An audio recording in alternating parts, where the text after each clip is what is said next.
Hey guys, what is up? It's Kat here, and thank you for coming back for another late night post Bad Batch chat. And I'm so exhausted, but I'm gonna try to make this one quick tonight because we can't not discuss this episode. So I was going to preface all of this by saying that I once again, of course, saw on Twitter, I'm noticing more and more, especially with these recent episodes, the showrunners and some of the, members of the production team, the composers have been really like hyping it up. I've just been tweeting to generate some excitement and spark some, theories or, get people's anticipation built. And so this week I had seen that a certain somebody had tweeted that there was going to be a person in tonight's episode of the Bad Batch, and that was it. There was nothing more. And all day I've been thinking, okay, well, who could it be? And I've been thinking like a literal person who's a human being in a story full of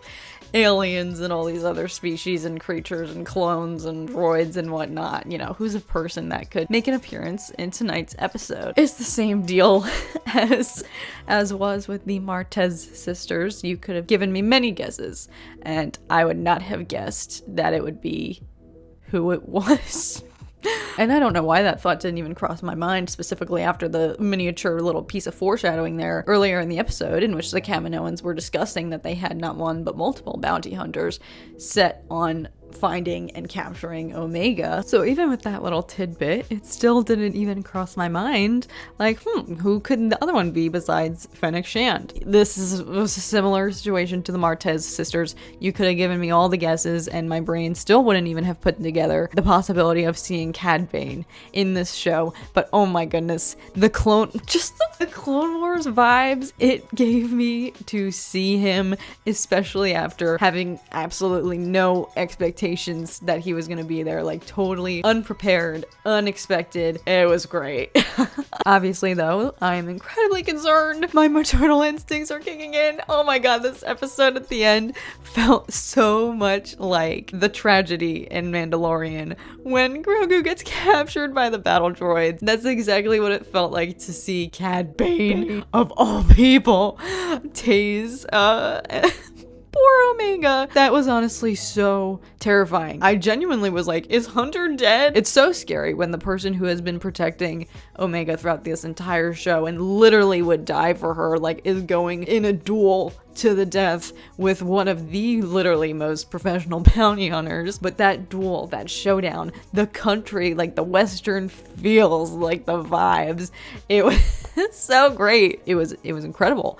What happened afterwards wasn't great, but that whole little duel segment was so amazing, especially since it was literally Cad Bane. And it's just so funny that Hunter has like no idea who he's going up against, like who they're dealing with here. I did not see it coming. Did not see it coming. When they said to be on the lookout for a person in this episode, I was looking for an actual person, not Cad Bane. So to be quite honest, I was fully expecting like he knocks Hunter down and then he, is there with Omega and she's like all panicked and freaked out. I was like half hoping that Fennec Shand was gonna roll in and it was gonna be like a battle of the bounty hunters and she's gonna be like, that's my target, and like Fennec was gonna roll in and save the day, because to be honest, I would much rather have Omega be in the hands of Fennec Shand than in the hands of Cad Bane. But alas, we're gonna just see what happens. I'm very curious about what this means for the show going forward, because we're splitting off now into several different parts here. We have CROSSHAIR here, who's been kind of burnt to a little bit of a crisp and looking like DENGAR a little bit. I'm very curious as to where they're going to go with that, because there was like clear emphasis on his injuries and his burns, and I low-key thought that the blast of the engine knocking him back against his ship, I thought maybe that he was gonna that was gonna be a force powerful enough for him to wham, hit his head and have the reverse effect that has been happening with Wrecker throughout the entire show. I thought maybe there was an emphasis there on the fact that he got blasted and took a hit to the head that maybe could be forceful enough to jar his chip and snap him awake. It was especially just so, you know, jarring to see that even, you know, when confronting the group again and when reunited with the rest of the Bad Batch, that it had no effect on him. He wasn't shaken at all by it. It was just stone cold, like not even just a single reaction. When even Hunter was pleading with him to be like, snap out of it, dude, like wake up. It did not resonate with him in any way, shape, or form. So I thought maybe here, could this be a reverse kind of coincidence? He hits his head to the point where it kind of like smacks the chip, or like, I don't even know. But alas, that did not happen yet. I doubt that would be the case though, in the event that Crosshair is to return. But I'm really curious to see where they are going with these wounds here that he has now, or maybe suggesting perhaps that, you know, this leader who is an enhanced clone and probably is the best asset that they have, you know, there was a bandage over his eye. Maybe he doesn't have his aim anymore. Maybe this means he can't see and therefore can't be the marksman that he is. So perhaps his injuries here are insinuating that he is going to take a back seat to perhaps somebody who is going to fill his role, somebody else. But then of course now we have the branching off with Omega now in the hands of Cad Bane. We have kind of three branches of the plot now. We have Crosshair, we have the rest of the group, now we have Omega in the arms of Cad Bane. And I'm curious to see how they are going to handle jumping back and forth between them, if they are even going to show like Omega with Cad Bane, or if they're going to completely leave us in the dark to be petrified and scared, you know, like Hunter and the rest of the group probably are. They don't know what's happening to her. It could be interesting. I feel like maybe Hunter could, you know, set up, they know that Fennec Shand was also tracking Omega, so I feel like perhaps Hunter might go to Sid and be like, hey, let's enlist Fennec Shand and make a deal with her if she can lead us to Cad Bane and Omega. I feel like maybe that could be a way in which Fennec's character comes back into play if she helps them to find Omega now. I would like to see that. I feel like that could be cool. But yeah, I'm just curious to see now what this means for the plot and how much we will see of Omega going forward until the group hopefully gets her back. Who knows? I don't know. Oh, I pray she doesn't go to Camino and then just like get turned or something. I don't even know. Oh, I don't even want to think about that. Yeah, just don't think about it. But in terms of just the plot going forward, everything is just picking up. Things are getting just so exciting, and the stakes are really raised. Like, the stakes were high in this episode and they raised them even now with, you know, Omega now. I think this is great for the plot going forward because it gives us something to worry about. Something to worry about other than, you know, what is the Bad Batch gonna do to hide from the Empire? It's what is the Bad Batch gonna do to go back and get Omega? What is the Bad Batch gonna do about Crosshair? What is even gonna happen to Crosshair? There's just so much to think about now with this episode, and I feel like it really is a good kind of climax point in the plot where it's going to split off. We will see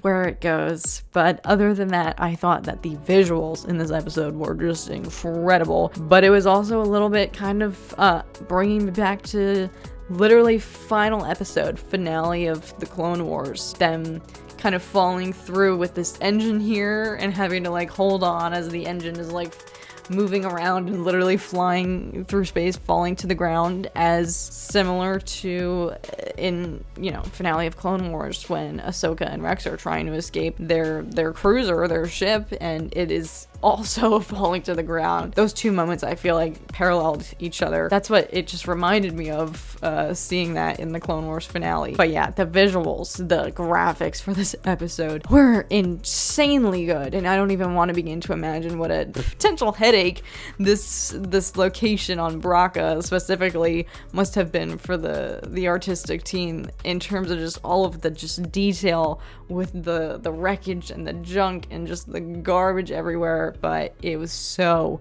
phenomenal. And of course, I love that this episode picked right up, literally right off from the previous one. I love that there is a sense of continuity now with the show, and I'm hoping that, you know, it starts to stick going forward as we have, you know, a target goal now, again, an objective of going to get Omega back, you know, something kind of more set in stone versus, you know, the kind of open-ended objective of dodging the Empire and, you know, going on these side missions. I'm excited to see going forward how this will advance the plot and what the group will embark on as they go to get Omega back, which again, I hope we don't have to wait too long to see. I just hope that they can get her and that she doesn't go back to Oh god. So yes, that is all I have for this week's episode. I know I seem really tired and unenthused right now. It's 2 o'clock in the morning, but I genuinely loved this episode. Was shocked to see Cad Bane. My voice literally sounds like Cad Bane's right now. I mean, seeing him just kind of teleported me right back to the Clone Wars, which was amazing. Let me know what you guys thought. Were you expecting to see Cad Bane in this show?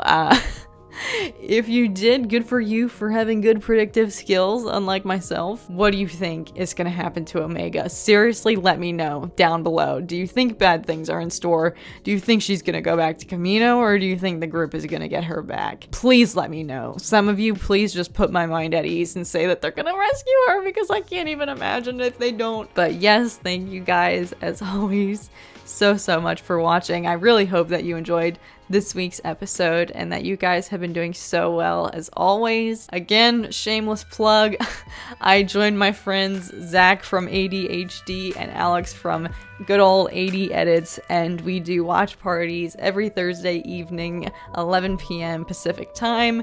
If you are interested in joining us for a little Bad Batch pregame and checking out our reactions to the episodes each week, if that's something you're interested in, I will leave ADHD's channel down below. And yeah, thank you guys as always so much for watching. I'm gonna go to sleep, so may the Force be with you guys always, and I will see you guys again very soon. Bye.